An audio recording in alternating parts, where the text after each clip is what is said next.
All right, everybody, thanks for joining us once again on this fine morning or afternoon, wherever you are. We've made it to match day -1 here before the 2021 She Believes Cup, albeit not without a bit of rain, but clearing up this afternoon for training, hopefully, and that will make our guest happy, U.S. Women's National Team head coach Vlatko Andonovski, and then we'll get to defender Abby Dahlkemper and forward Lynn Williams after Vlatko. So, as always, if you have a question for Vlatko, please virtually raise your hand. You know where that is, down by the old participants button down there, and we'll get to as many as we can before we have to send Vlatko to lunch. So let's start out with Meg Lenahan. Go ahead, Meg. Hi, Vlatko. I think I raised my hand first, so I get the honor of asking this question. But last one of these, we were asking you about Ali Krieger and Ashlyn Harris, and you said that they were known quantities. Obviously, they've had a bit of news this week, and just wondering if that was actually what ended up playing into this decision to leave them off the She Believes Cup roster. So first, exciting news, and I mean great news for Ali and Ash, and we're so excited, so happy for them for the new addition. We were able to see some pictures. They sent us some pictures. They sent me some pictures, and the baby Sloan is so cute and beautiful. So very happy for them. We were aware of what was going to happen, or what of all the plans. But I have to say that the decision that we made had nothing to do with the plans that they had, or because we didn't know when that was going to happen regardless. So it was purely based on planning from the soccer standpoint, and from technical, tactical, and performance based. All right, thanks for that context, Vlatko. Appreciate Thank it. you. Yep. Thanks, Meg. Let's go to Steve Goff. Steve, go ahead. Hey, Vlatko, thanks for your time. I just want to check on any injury concerns entering the tournament, and also what is your approach with 3 games over 7 days, in perhaps staggering lineups and doling out minutes? Yes. So first, we know about Sam and Tobin. They're not here because of injury. They're progressing well, especially Sam. She's very close to playing games. So I think that in about a week or so she'll be able to start playing. Maybe 10 days she'll be able to start playing games. Tobin will take a little bit longer, but her progress is going well. In terms of camp, everybody's good. Everybody is training. Everybody is working hard. Kelly has a little bit of a bump that she got in the first game against Colombia. She's been doing well, progressing well with that, and she's in full training today. So we're still debating to see how much she's going to be able to play. But other than that, everybody's doing very good and being healthy. And in terms of how you plan on 3 games over 7 days, in terms of approaching how we're going to approach the tournament, there'll be a mixed approach. So it'll be a little bit of we'll try to figure out consistency with certain players or certain group of players, but also we're going to use this as an opportunity to evaluate players individually in connection with other players on the field, or we'll evaluate a couple of players even in different spots. Good, thanks. Thank you. Thanks, Steve. Let's go to Kevin Baxter. Kevin, go ahead. Hey, Vlatko, thank you for your time. Hope you're well. Yep, thank you. With Alex Morgan, you've seen her, I think, unless I have this wrong, you've seen her for 45 minutes as national team coach. So I'm wondering what more you need to see from her and what you're looking for. There's a lot of competition at forward. Nothing's guaranteed. So what do you want to see from her? And then, as Steve mentioned, 3 games in 7 days. That looks a lot like the kind of schedule you're going to have in the Olympics. Is this a good time to look at how your players react to that quick turnaround and maybe help you make decisions for that roster as well? Thank you. Yeah, so first with Alex, it's unfortunate that she wasn't able to be here in January. We all know because of COVID. Because if she was here in January, by now she would have been very close to her best. One thing about her now is in camp that makes us all very excited and makes us very happy is that every day she's done better and better and literally progressing from training to training. So she's very close to or moving in a direction to be the best version of herself. And like I said, that makes us very excited because we know if she's at her best, she can be deadly. So very happy for that. And then I'm sorry, what was the other part of the question? I was asking whether the 3 games in 7 days, whether that's kind of like the type Yes. schedule you'll have. So, like I said in the previous answer, it will be a little bit of a mixed approach. So, with some players, we are going to test their how they're going to react in 3 consecutive games in a short period of time because. Resembles the group stage in the Olympics, but with some players we're gonna use it as evaluating platform so we can make decision going forward. Thank you. Good luck. Thank you. Thanks, Kev. Let's go to Jeff Carlisle. Hey, Jeff. How are you? Thanks, Aaron. Hi, Vlatko. Hey. How much is the fact that Canada's missing people, or some key players, Christy Sinclair being the biggest one, to what degree does that complicate your preparations in terms of the first game? Yes, the approach to the game is not going to be any different because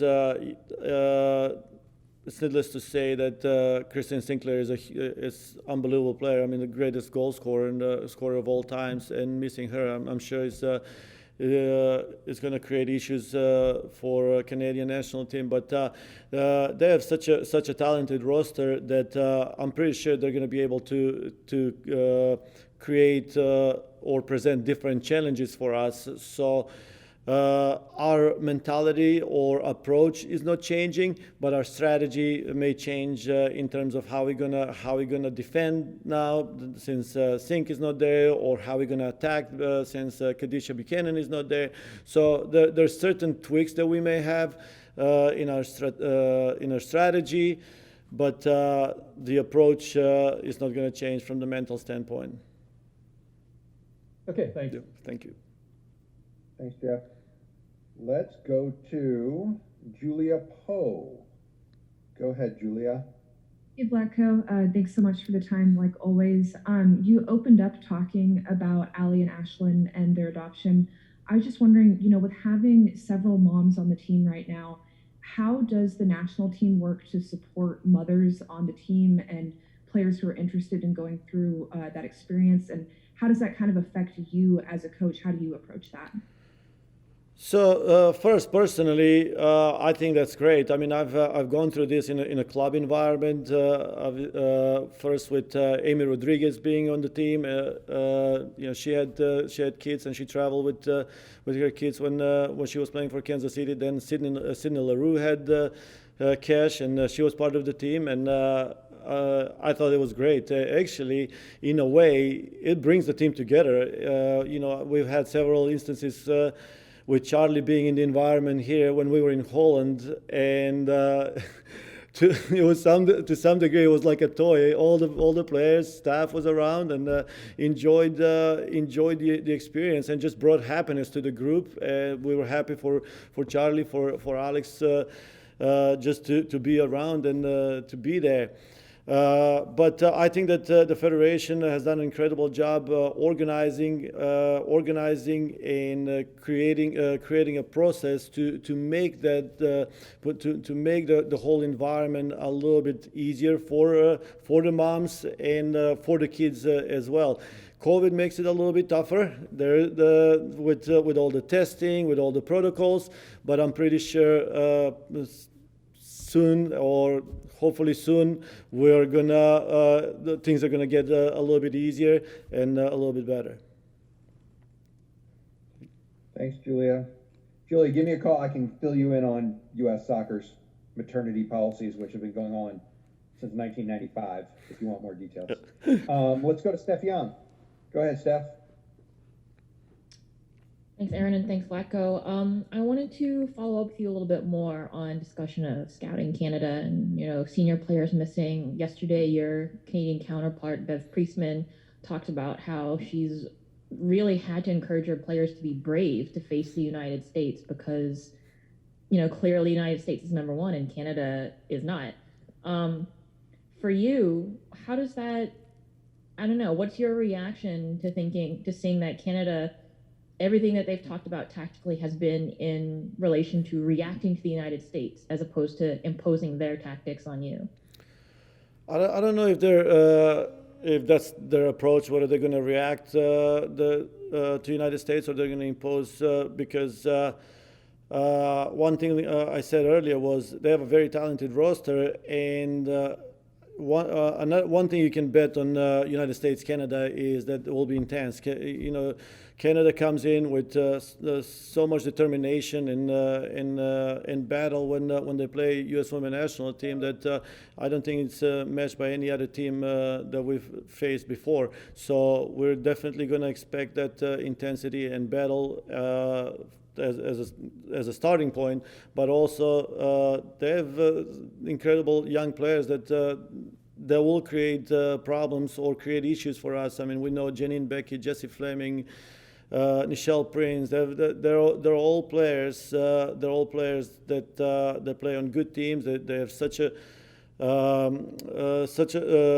great quality that we've been studying now for a couple of weeks. That we're hoping to stop them in any way possible and not allow them to score goals. But other than that, I think that it's going to be a good matchup, and it always is US Canada, and regardless of the outcome, I think it's going to be a good show. Awesome, thanks, V. Let's go to Amanda Placencia. Go ahead, Amanda. Yeah, Stevie, hi. Hey, Coach. I hope you can see me, but I just wanted to see, are we allowed to record, by the way? Please. Okay, you guys got to give me permission for some reason. Well, we're putting out the links later, so I'll get those to you. Perfect. Okay, sorry for the delay. But yeah, Coach Vlatko, if you could tell me a little bit about, last time I interviewed you was a year ago in training camp in January. You were preparing for the Olympics. How much has changed with COVID? You've already mentioned it, but how much has changed through that, and what are you looking forward to with the Olympics? Yes, so the preparation changed first. In the COVID era, it was a totally different approach. Everything was just like this on Zoom and through video calls and video analysis. Everything was on the computer. Now, slowly but surely, we're getting back to normal, but it's a new normal. It's a little different. We have certain protocols, certain things that we have to follow. But at least we're on the field, and now we're excited about it. And the thing that changed the most was we were actually technically allowed a couple of more camps, because if we had the Olympics in 2020, we were only going to go through with 4 camps, and now we're starting with October camp. We're going to have 2 extra camps, which makes me very happy. But in terms of the Olympics specifically, what are my goals besides winning gold medal is to have a good time. Thank you. Appreciate it. Not gonna let's go to Donald Wine. Go ahead, Donald. Thank you, Aaron. Vlatko, good to see you.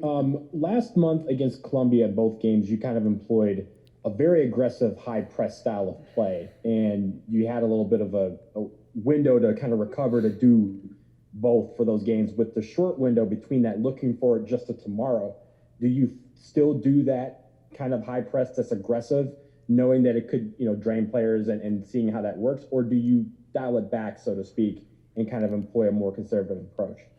Yes, I would. Sometimes, we think about it. Do we want to dial it back, and how much we want to dial it back? it's not easy. It's not as easy just because of the mentality of the players. We're not used to, or we're not used to sitting back and defending. We're not used to waiting for teams to attack us. We want to attack when we defend and when we're not in possession.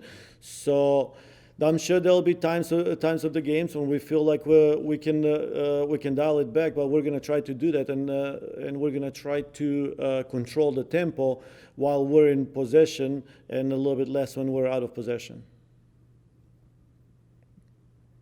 Awesome. Thanks, Donald. Let's last couple for Vlatko here. Let's go to Ashton Kirby, who I believe is across the pond. Go ahead, Ashton. I was just wondering, with Alex Morgan, Preston Dal Kemp obviously going across the pond, does that add a new dynamic to the USA team, and how happy have you been with the progress of the players that have made the trip across the pond? Yes, first, I'm very happy that they've acclimated very well, and they're getting to play. All of them are very good environments. They're getting good coaching, good support, and the logistically good environments.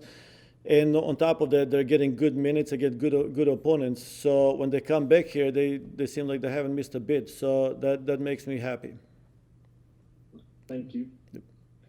Thanks. Let's go to Jonathan Tannenwald. Go ahead, JT. Thank you, Aaron. Hi, Vlatko.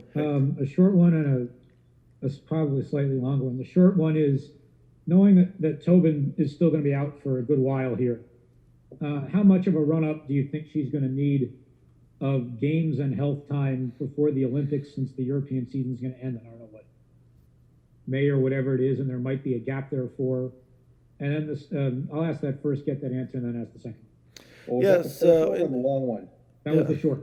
Yeah. Okay. In terms of Tobin, I mean, she's an experienced player, and unfortunately, she's been in a situation like this before, where she's coming back from injury and needs to recover quick. And because of that experience, not because of her experience with injury, but experience being in a situation where she needs to expedite her preparation for a big tournament, I think that we're not going to have any problem, and I'm confident that Tobin will do whatever he takes to get ready for the Olympics. Thank you. And the other one is, how big is this tournament, you think, for Argentina? To play against these big teams on a stage like this, and for these players to maybe have the opportunity to impress, NWSL scouts and other club teams? Thanks. I haven't thought about NWSL scouts and club teams and how that is going to impact players on the Argentinian team. But I think that this is a big tournament for every team that is that is involved in this. It's a big tournament for us facing Argentina, but in the same time, I'm pretty sure it's big for Argentina to face a team like US, Canada, or Brazil.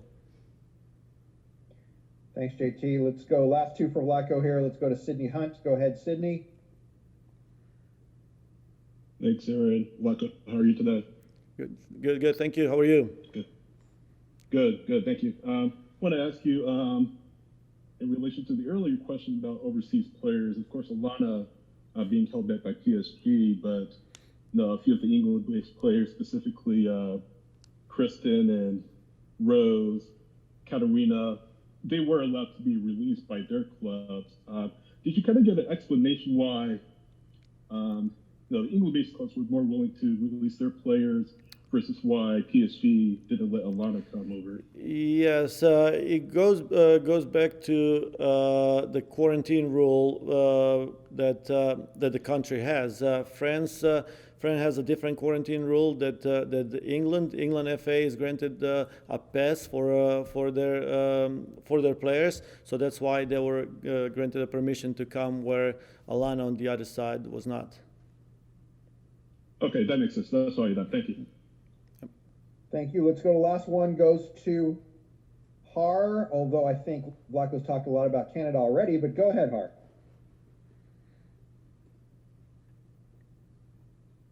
Are you there? Hi, Vlatko. Thank you very much for taking the time to speak with us all today. Surprisingly, I have a question about Canada. You mentioned different challenges. What kind of challenges do you expect from the Canadian side? And were you aware that they haven't beaten the Americans since 2001? So no, I was not aware from the fact that I haven't been American since 2001, and that's a great result for U.S. Women National Team. I'm happy to hear that, but for what I'm focused on is to make sure that they don't beat America tomorrow. Yes, so that's what my focus has been on. But in terms of specific challenges, the one thing that we've been really focused on was more on individual basis than group challenges. And the reason why is because we don't know what to expect right now. First, from the personnel standpoint, we don't know who's going to come in for some of these players. But second is it's a new coach, first game ever. We don't know what to expect there. So lots of unknowns. That's why our main focus was on individual players. Like I said, Janine Becky, what are her qualities and traits, and Jessie Fleming, Nichelle Prince,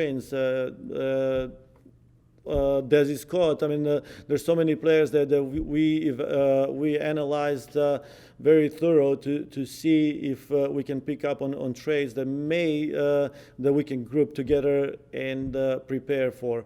But again, like I said, Bev is a new coach, and until we see them play for a few games, we can't tell which direction the game is going to go. Thanks, Coach. Good luck tomorrow. Thank you. Thanks, Har. All right, that's it for Vlatko. Vlatko, thanks very much. We'll Thank you. Go. Thank you, everyone. Yep, stay safe.